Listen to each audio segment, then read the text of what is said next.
Hello, I am Aniket from Tarkashastra Academy. MBA CET cap round form filling process has started and it will be live till 7th of July. ठीक है, so we have made an informative video कि कब तक कौन सा form fill करना है, कैसे फिल करना है. In this video, we are going to understand कि फॉर्म फिलिंग में आपको क्या प्रोसेस फॉलो करनी है. ठीक है. We are also providing separate input for all category candidates. तो NT, SC, ST, OBC, SBC, EWS, PWD candidates को कहाँ पे कौन सी चीज भरनी पड़ेगी, that input will be provided. Special inputs for orphan candidates, religious minority candidates, linguistic minority candidates, and how to apply for TFWS seats. TFWS मतलब tuition fee waiver scheme. उसके सीट्स के लिए कैसे अप्लाई करना है, उसके लिए कौन सा फॉर्म चाहिए, सर्टिफिकेट चाहिए, we will be guiding you through that as. E scrutiny versus physical scrutiny, क्या क्या डिफरेंस है, we will be discussing that as well. So I would recommend that you keep a track of our YouTube channel because we will be hand holding this process. We will be making videos at each and every step of this admission process and we'll be guiding you through that. Okay. Next, I would recommend that you join our Telegram channel as well. Telegram channel is the source of getting the information at first. ठीक है, सबसे पहले information Telegram channel पे provide होती है because many students are discussing about it over there. The Telegram channel is going to be helpful for solving your personal doubts as well. So अगर आपको कोई डाउट होता है तो you can post it in the Telegram channel and we'll try to answer all the doubts in best of our capacity. So जो Telegram channel का link है will be provided in the description of the video. आप वो Telegram channel join कर सकते हैं. If anyone is willing to join our academy for MBA entrance exam preparation, connect with us on the number given in the description of the video. We provide everything that is needed to help you join your dream B school. Moving forward, the checklist, the most important thing, you need to be ready with various forms and certificates and mark sheets before you start filling the form. एक आपके पास valid mobile number and email ID, वो तो generally रहता ही है. ठीक है. फिर आपके पास सीईटी का स्कोर कार्ड रहना चाहिए. If you want to apply for all India seats तो इसमें से कोई भी एक एग्जाम का जिसके थ्रू आपको अप्लाई करना है वो स्कोर कार्ड रहना चाहिए. For all India seats the exams accepted are CAT, CMAT, MAT, XAT, ATMA and GMAT. ठीक है. Then domicile certificate, it is necessary for all the candidates. EWS certificate for EWS candidates. Caste validity certificate necessary for reserved category candidates. Non-creamier certificate will be required for SPC, OBC, NT and VJ candidates. PWD certificate will be needed for PWD candidate with person with disability candidate with minimum 40% disability. Then you need to have either one of Indian nationality certificate, school living certificate or birth certificate. Okay, to prove your nationality and every candidate will need this. इन तीनों में से कोई भी एक चीज लगेगी आप. Then your 10th mark sheet, 12th mark sheet. If you have not done 12th, your diploma mark sheets will be needed. Graduation mark sheets if you have passed your graduation. Pro forma U for orphan candidates. Income certificate. If the guardian's income is less than 8 lakh, then candidate is eligible for TFWS seat. है ना. अगर आपके parents का, आपके guardians का income is less than 8 lakh तो TFWS certificate, TFWS seat, tuition fee waiver scheme, ये seat के लिए आपको आप एलिजिबल रहोगे एंड उसका इनकम सर्टिफिकेट आपको बनाना. ठीक है. देन रिलीजियस माइनॉरिटी सर्टिफिकेट और proforma O certificate for religious minorities like Muslim, Buddhist, Christian, Jews, Jain, Parsi and Sikh. And linguistic minority certificate or pro forma O for various languages like Hindi and then Gujarati and Punjabi. Various languages are included over here. अभी आप बोलोगे कि sir ये certificate बनाएंगे कहाँ से. सो आपके contact में कोई ना कोई लॉयर होगा. ठीक है ना. आस्क दैट लॉयर कि ये सारे सर्टिफिकेट बनते क्या है. अगर आप मुझे पूछोगे नागपुर में कहाँ बनते हैं तो नागपुर में सेतु के ऑफिस में बनते हैं. ठीक है ना. बट आपके सिटी में कहाँ पे बनते हैं आस्क एनी लॉयर। जनरली ये लॉयर्स अगर वो खुद नहीं हेल्प कर पाए तो they will have the contact कि कौन सा सर्टिफिकेट कहाँ से बनता है, and they will inform you, है ना। जैसे स्कूल लिविंग सर्टिफिकेट तो स्कूल, बर्थ सर्टिफिकेट तो उनका अलग जो ऑफिस रहता है वहां पे मिलता है, but most of the certificates Nagpur में जो बनते हैं वो सेतु में बनते हैं, ठीक है ना। तो ऐसे आपकी सिटी में कहाँ पे बनते हैं ये आपको बेस्ट आइडिया देगा कोई लॉयर रहेगा, तो वो लॉयर, उनको आइडिया रहती है कि आपकी सिटी में कौन सा सर्टिफिकेट कहाँ पे बनता है, तो they will guide you properly for that, ठीक है। नेक्स्ट, अभी what you will have to do, you will have to visit this website cetcelt.mahacet.org। MBA MMS पे आप क्लिक करोगे, ऐसा पेज निकलेगा। न्यू कैंडिडेट रजिस्ट्रेशन पे यू हैव टू गो, ठीक है ना। बाकी यहाँ पे बहुत सारी चीजें, इसके ऊपर क्लिक करके देखो, है ना। उसके ऊपर आपको कुछ डाउट्स आते हैं तो वही टेलीग्राम चैनल पे डालो, है ना, we will try to answer them, ठीक है ना। इंस्टीट्यूट, ये जो आपका है इंपॉर्टेंट डेट्स क्या है, इंफॉर्मेशन ब्राउशर पढ़ो पूरा अच्छे से, टाइम है अपने पास तो ये सारी चीजें करते चलो, ठीक है। नेक्स्ट, फिर कैंडिडेट रजिस्ट्रेशन की ये सारे इंपॉर्टेंट इंस्ट्रक्शंस है, मैंने पढ़ ली है, आप वीडियो पॉज करके पढ़ सकते हो, बहुत ज्यादा कुछ इंपॉर्टेंट नहीं है। Then these are the things that you have to fill while filling the registration। तो are you applying as foreign national candidate, आप यस या नो कर सकते हो। अगर आप फॉरेन नेशनल कैंडिडेट हो and if you click on yes, तो फिर आपका registered foreign national application ID and date of birth ये यहाँ पे आपको सबमिट करना होगा, ठीक है। अगर आप नो करते हो, if you are an Indian candidate, मतलब a candidate who is still in India, तो आप ये करोगे, कंट्री डिसाइड करोगे, स्टेट कौन सा है, डिस्ट्रिक्ट कौन सा है, मोबाइल नंबर डालोगे, ठीक है, ईमेल आईडी डालोगे, पासवर्ड डालो। अभी जब आप फुल नेम डालोगे, तो जो जिस बेसिस पे आपने सीईटी एग्जाम में फुल नेम डाला था उसी हिसाब से डालो। If you have not return CET exam, तो आपका जो एचएससी सर्टिफिकेट है उसके हिसाब से आपको नाम डालना है, 12th का जो सर्टिफिकेट है। आप बोलोगे कि मैंने 12th भी नहीं दिया है, तो जो आपका डिप्लोमा का सर्टिफिकेट है उसके हिसाब से आपको डालना है। स्टेट डिस्ट्रिक्ट करोगे, मोबाइल नंबर सारे कम्युनिकेशन इस पे होगी, ईमेल आईडी सारे कम्युनिकेशन इस पे होगे। पासवर्ड, पासवर्ड 7 to 15 कैरेक्टर्स का रहना चाहिए, एक छोटा लेटर, एक बड़ा लेटर, एक स्पेशल कैरेक्टर, एक नंबर, कोई तो भी रहना चाहिए। पासवर्ड कंफर्म करोगे, ठीक है। This is for foreign nationals, उनको एक एक्स्ट्रा चीज यहाँ पे फिल करनी, ठीक है। देन यू विल, आपको एक ओटीपी आएगा, ओटीपी आप मैच करोगे, सबमिट करोगे। फिर आपका ये डिटेल्स आएगी, सेव दिस नंबर, स्क्रीनशॉट ले लो और ये नंबर ध्यान में रखो। ये आपको एसएमएस एंड ईमेल पे भी आ गया होगा, बट देन फिर भी एक जगह लिख के रख दो। Then you click here and log in for application form. Log in करने जाओगे, आप वो जो नंबर पीछे दिया था वही नंबर, ये वाला जो नंबर दिया था वही नंबर यहाँ पे सबमिट करोगे। जो पासवर्ड सेट किया था वो डालोगे, और एक बहुत डिफिकल्ट क्वेश्चन आएगा वो सॉल्व करोगे एंड लॉग इन दबाओगे, ठीक है। लॉगिन करने के बाद आपको ये ऐसा कॉन्ग्रेचुलेशन यू सक्सेसफुली रजिस्टर्ड, ऐसा सब अदरक आएगा, है ना, ये पढ़ोगे, है ना। फिर आगे बढ़ोगे, फिर आपका नीचे एक ऐसा स्टेटस आएगा, फिल रजिस्ट्रेशन डिटेल्स, तो रजिस्ट्रेशन हो गया। फिर नेक्स्ट, फिल सीईटी डिटेल्स के ऊपर जाओगे, एंड इसके ऊपर क्लिक करते जाओगे, क्लिक ही नहीं होगा, ठीक है ना। मैंने मतलब 5-6 मिनट तो इसी के ऊपर क्लिक करते हुए वेस्ट कर दिया कि यार क्या हो रहा है, क्यों नहीं क्लिक हो रहा है। बीच में मेरे को ऐसे भी ख्याल आने लग गए थे कि यार शायद ये अभी तक फिल करने के लिए अवेलेबल नहीं है, तो शायद आपके साथ भी ऐसा होगा।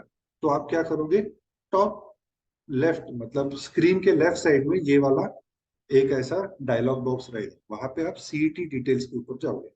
यहाँ पे भी सीईटी डिटेल्स ही लिखने थे, यहाँ पे भी आप सीईटी डिटेल्स के ऊपर ही जाओगे, ठीक है। सीईटी डिटेल्स लिखोगे। अगर आपने सीईटी नहीं दी है तो नो लिखोगे, अगर आपने सीईटी दिया है तो यस करोगे। यस करोगे तो सीईटी का रोल नंबर एंड सीईटी का रजिस्ट्रेशन नंबर आप लिखोगे, ठीक है। बस इतना ही लिखना है, ठीक है। अभी स्क्रीन थ्रू आपका सीईटी का स्कोर कैप्चर हो जाएगा, ठीक है।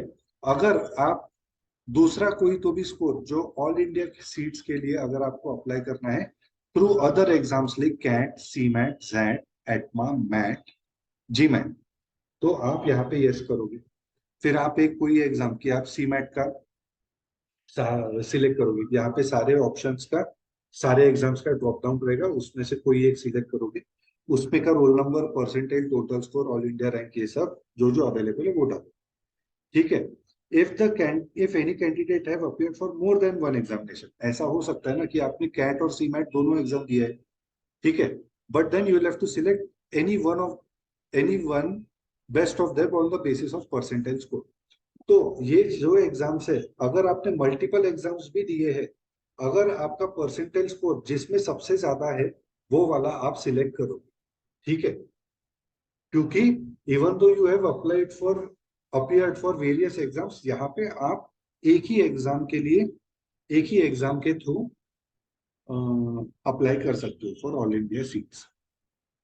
नेक्स्ट है कैंडिडेट डिटेल्स आ जाएंगे, एंड प्रोसीड फॉर नेक्स्ट आ जाएगा, आपका सीईटी का रोल नंबर, परसेंटाइल यहाँ पे आ जाएगा। नेक्स्ट क्या है, आपका कैंडिडेचर टाइप। अब टाइप ए कैंडिडेट, अगर आप ये आप डिटेल में पढ़ सकते हो, मैं आपको शॉर्ट में बता देता हूँ। इफ अगर आपका 12वीं महाराष्ट्र से हुआ है या डिप्लोमा महाराष्ट्र से हुआ है तो आप टाइप ए कैंडिडेट हो, या फिर आपका डोमिसाइल महाराष्ट्र का है, या फिर आपका बर्थ महाराष्ट्र का है, तो आप टाइप ए कैंडिडेट हो। ठीक है, आपका 12वीं, डिप्लोमा, या फिर आपका डोमिसाइल महाराष्ट्र का है, अ, या फिर आपका बर्थ महाराष्ट्र से है, तो आप टाइप ए कैंडिडेट हो। ठीक है। फिर टाइप बी कैंडिडेट, अगर आप टाइप ए कैंडिडेट नहीं हो बट आपके फादर या mother state of domiciled in state of Maharashtra है and possess a domicile certificate है ना, मतलब आपके मम्मी या पापा के पास महाराष्ट्र का डोमिसाइल सर्टिफिकेट है, तो आप टाइप बी कैंडिडेट हो। ठीक है।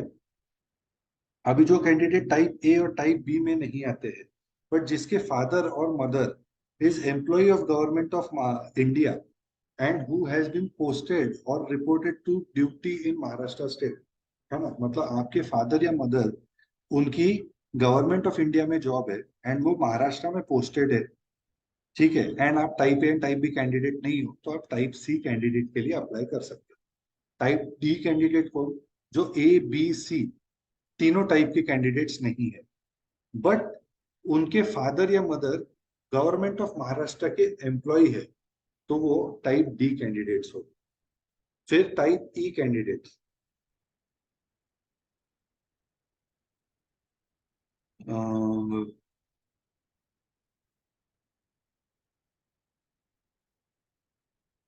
ठीक है, टाइप ई कैंडिडेट्स कौन से रहेंगे, कैंडिडेट्स पासिंग, मतलब ये जो डिस्प्यूटेड विलेज लिस्ट है, इसमें से अगर आप हो एंड आपका एचएससी वगैरह महाराष्ट्र से हुआ है, तो आप टाइप ई कैंडिडेट्स हो जाएंगे। आउटसाइड महाराष्ट्र कैंडिडेट हो आप, अगर आप A B C D E किसी में भी नहीं आते हो, तो आप आउटसाइड महाराष्ट्र कैंडिडेट हो। अगर आप Jammu and Kashmir prime minister special scholarship scheme के कैंडिडेट हो, तो आप इसके लिए करोगे। अगर आप फॉरेन नेशनल या फॉरेन स्टूडेंट हो, तो आप यहाँ पे करोगे। नेक्स्ट, अगर आप union territory of Jammu and Kashmir and union territory of Ladakh के माइग्रेंट कैंडिडेट्स हो, तो आप यहाँ पे क्लिक करोगे। फॉरेन नेशनल आईसीसीआर मतलब Indian council of cultural relations से हो, तो आप यहाँ पे करोगे। एनआरआई कैंडिडेट्स हो, नॉन रेसिडेंशियल इंडियंस हो, तो आप यहाँ पे करोगे। TIO person of Indian origin हो अगर, ठीक है ना, तो आप यहाँ पे करोगे। एंड CIWGC मतलब child of children of Indian workers in gulf countries है, तो आप यहाँ पे करोगे। तो आप किस टाइप के कैंडिडेट हो वो आप यहाँ पे वहां पे क्लिक करोगे। Majority of us will be in type A and और इन टाइप बी। ठीक है। नेक्स्ट क्या है, फिर आप अपने 12th स्टैंडर्ड के डिटेल्स फिल करोगे। ठीक है, तो आपका 12th के डिटेल्स डालोगे एंड कौन से डिस्ट्रिक्ट से आपने 12th पास किया वो लिखोगे। देन आपको कैंडिडेचर ए, अपन मतलब आप जिस कैंडिडेचर को आप हो, है ना, जिस कैंडिडेचर टाइप के आप हो उसका आपको प्रूफ देना होगा। तो अगर मैं टाइप ए का कैंडिडेट हूँ, तो मेरे को domicile certificate, birth certificate, leaving certificate, ये सारे प्रोवाइड करने होंगे। ठीक है, अगर मैं टाइप बी का होता तो मेरे अकॉर्डिंगली वो वाले डॉक्यूमेंट्स रहते थे। ठीक है, फिर अगर आप कौन से कैटेगरी से बिलोंग करते हो तो ऐसा स्क्रीन आएगा, है ना, ये सारी चीजें आएगी। ठीक है, if you are a general category candidate, ठीक है, if you are a general category candidate तो आप जनरल सिलेक्ट करोगे एंड ईडब्ल्यूएस के लिए नहीं सिलेक्ट करोगे। ठीक है, if you are a reserve category candidate, general category but EWS candidate, तो आप ऐसा क्लिक करोगे एंड आपको ईडब्ल्यूएस सर्टिफिकेट लगेगा। अब ये ईडब्ल्यूएस सर्टिफिकेट आपके पास एक तो अवेलेबल होगा, या फिर अप्लाइड होगा, या फिर नॉट अवेलेबल होगा, है ना, अकॉर्डिंगली आप फिल करोगे। नेक्स्ट, अगर आप रिजर्व कैटेगरी कैंडिडेट हो एंड अगर आप एस सी एस टी को बिलोंग करते हो तो आपको यहाँ पे आपकी सब कैटेगरी भी लिखनी होगी एंड आपको आपका सर्टिफिकेट, मतलब कास्ट वैलिडिटी सर्टिफिकेट लगेगा। कास्ट वैलिडिटी सर्टिफिकेट जो है, एक तो आपके पास अवेलेबल रहेगा, अप्लाइड बट नॉट रिसीव्ड रहेगा एंड नॉट अवेलेबल रहेगा। अप्लाइड बट नॉट अवेलेबल मतलब अप्लाइड बट नॉट रिसीव्ड रहा तो आपको रिसीट जो रहेगी वो अपलोड करनी होगी। एंड अगर आपने नॉट अवेलेबल रहा एंड आपने बनवाया भी नहीं, then you are eligible as per open category, मतलब आप एससी कैटेगरी के कैंडिडेट हो। ठीक है, पर आपके पास कास्ट वैलिडिटी सर्टिफिकेट नहीं है तो आप लिखोगे not available, then you will be considered as open category candidate. Next, अगर आप ओबीसी, एसबीसी, एनटी या बीजे कैटेगरी के हो, उसके बाद आपकी सब कैटेगरी आप सिलेक्ट करोगे, आपको कास्ट वैलिडिटी सर्टिफिकेट लगेगा एंड नॉन क्रिमिलियर सर्टिफिकेट लगेगा। ठीक है ना, एस सी एस टी को सिर्फ कास्ट वैलिडिटी सर्टिफिकेट लगता है, बाकी कैटेगरीज वालों को कास्ट वैलिडिटी तो लगता ही है, नॉन क्रिमिलियर सर्टिफिकेट भी लगता है। ये कहाँ से बनता है, ये आपके पहचान के लॉयर बताएंगे आपको। ठीक है ना, क्योंकि हर सिटी में कहाँ पे बनता है ये आपके पहचान के लॉयर्स बताए। ठीक है, do you belong to person with disabilities, अगर आप यस या नो करते हो उसके हिसाब से, if you belong to person with disability आप यस करते हो तो आपको पीडब्ल्यूडी फॉर्मेट में एक ऑनलाइन एप्लीकेशन रहेगा, वो आपको फिल करना होगा एंड वो सर्टिफिकेट आपको प्रोड्यूस करना होगा, पीडब्ल्यूडी सर्टिफिकेट। ठीक है, इसके बाद आपको, आप इंडियन नेशनल हो कि नहीं हो, candidate must be an Indian national, तो वो प्रूव करने के लिए एक तो आपके पास इंडियन नेशनलिटी सर्टिफिकेट रहना चाहिए, leaving certificate, school leaving certificate या फिर बर्थ सर्टिफिकेट रहना चाहिए, clearly indicating the place of birth. ठीक है, नेक्स्ट, अभी आप आपके 10th स्टैंडर्ड की मार्कशीट निकालोगे एंड 10th स्टैंडर्ड के डिटेल्स डालोगे, एसएससी में कितने मार्क्स आए थे, कितने में से आए थे, परसेंटेज ऑटोमेटिक कैलकुलेट होगा। सेम मैथमेटिक्स के लिए, साइंस के लिए, इंग्लिश के लिए, फिर आपका 12th का या डिप्लोमा का जो भी मार्क्स रहेंगे वो आप यहाँ पे लिखोगे। नेक्स्ट है आपके ग्रेजुएशन की डिटेल्स, आप अपने कौन से फैकल्टी में किया, आपने इंजीनियरिंग किया है, बीकॉम किया है, मतलब कॉमर्स में किया है, आर्ट्स में किया है, या फिर आपने इकोनॉमिक्स पढ़ा है, वो कॉमर्स, वो ग्रेजुएशन स्ट्रीम यहाँ पे आएगी।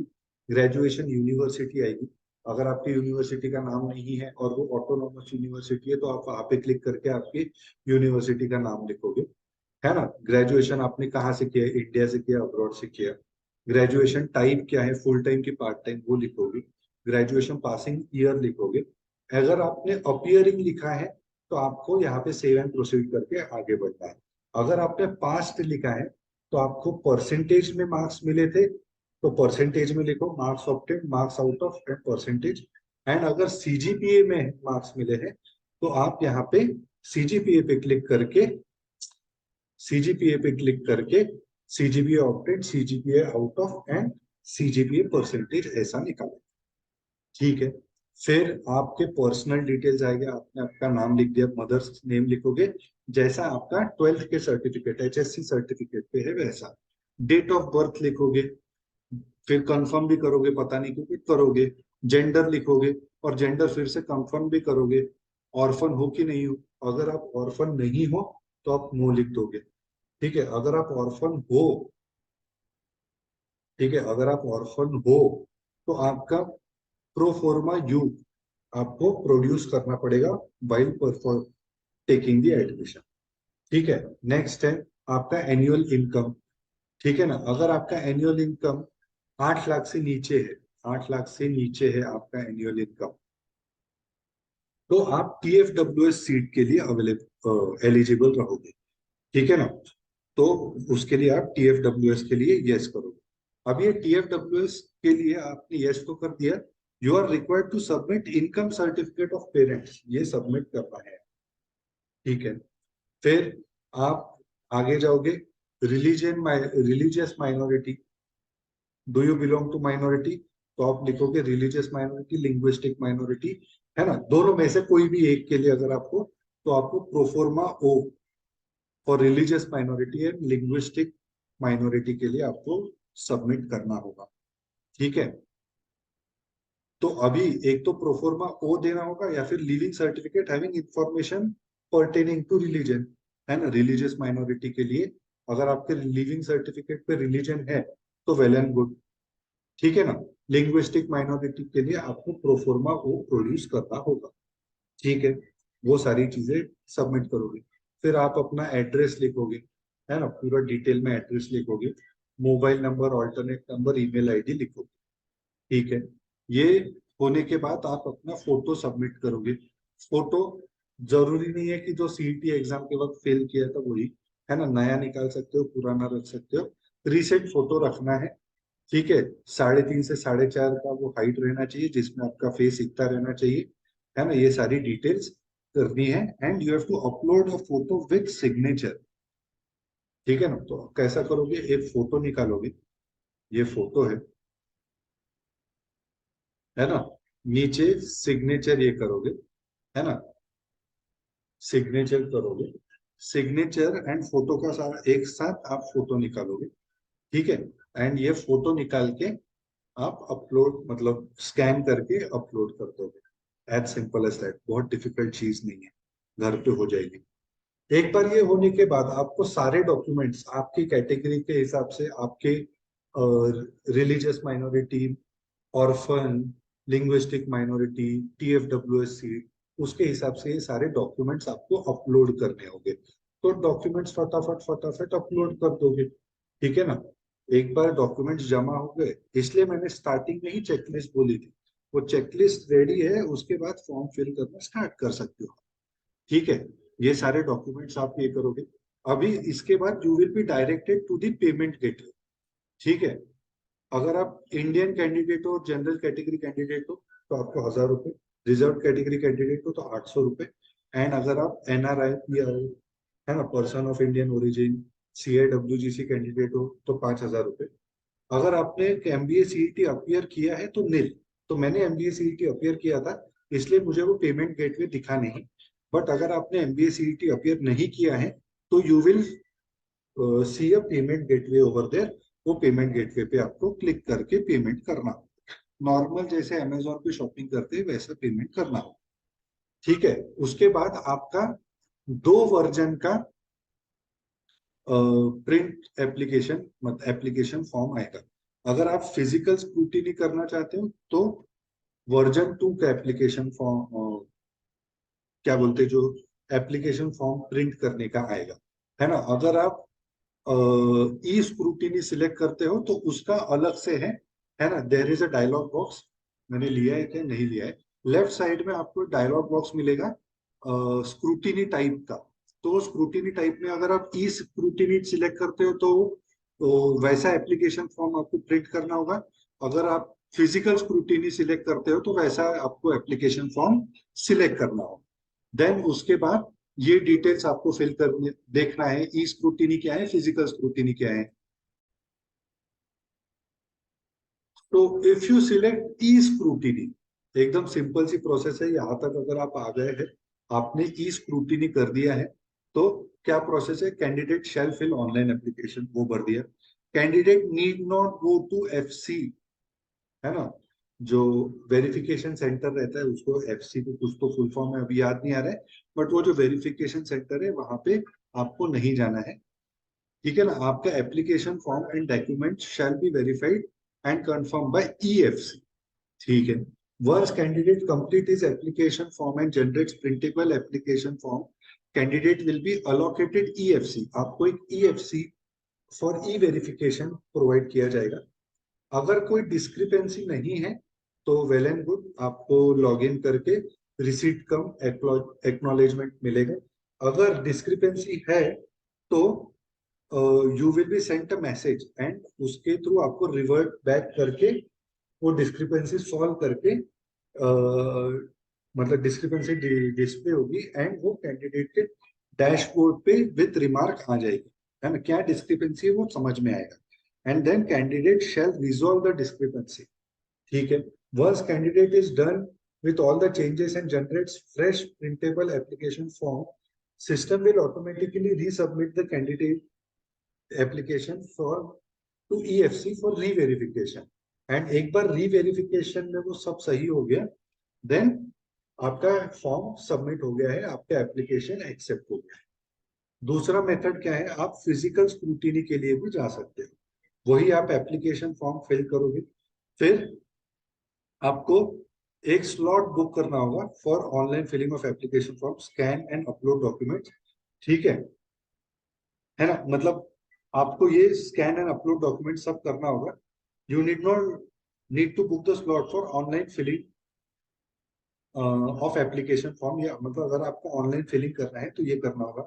Candidate shall book the slot from the next window as per your convenience within given schedule, है ना, गिवन शेड्यूल में आपको वो स्लॉट बुक करना होगा।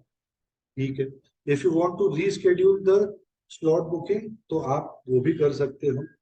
फिर वेरिफिकेशन एंड कंफर्मेशन होने के बाद आपको एक रिसीट कम एक्नॉलेजमेंट मिलेगा एंड वो स्टेटस आपको आपके लॉगिन में भी मिलेगा। ये फिजिकल स्क्रूटिनी का तरीका है। आई would recommend that you go for E scrutiny. आप अपने हिसाब से अपनी स्पीड से ये फॉर्म फिल कर लो। ठीक है। तो ये कंप्लीट डिटेल्स थे how to fill the MBA CET cap round का फॉर्म। ठीक है।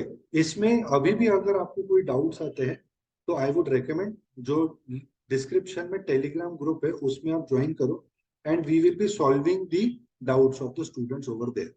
ठीक है। And keep following our channel till the exam process is conducted, so that we guide you in each and every process. We will be hand holding this process। हर एक step के वक्त आपको हम वीडियो बना के भेजेंगे। ठीक है। Thank you so much. जय हिंद।